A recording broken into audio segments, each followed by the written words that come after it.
A hug may seem simple, but it's not. The way you respond can make her feel nothing, or it can make her think about you long after you've let go.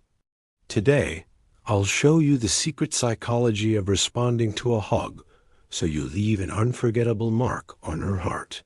A hug isn't just physical, it's emotional. It's a bridge between comfort, attraction, and unspoken feelings. And the way you respond can reveal more about you than words ever could. First, don't rush it. When she hugs you, let yourself sink into the moment.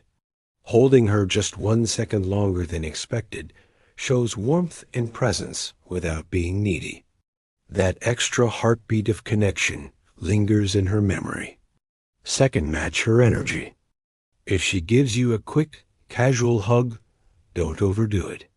But if she leans in, rests her head, or squeezes tighter, mirror that energy. This subtle synchronicity makes her feel like you get her without needing to speak. Third, use body language to anchor the memory.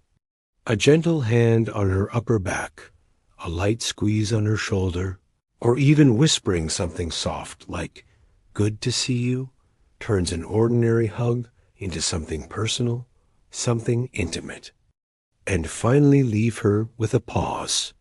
When you pull away, make brief eye contact and smile. This silent acknowledgement creates a powerful aftertaste. She'll replay it in her mind, wondering why that hug felt so different. Because here's the truth, women. Remember how you make them feel, not what you say. And when you know how to respond to a hug with confidence, presence, and warmth, you don't just hug her body, you hug her soul. That's how you stay on her mind forever.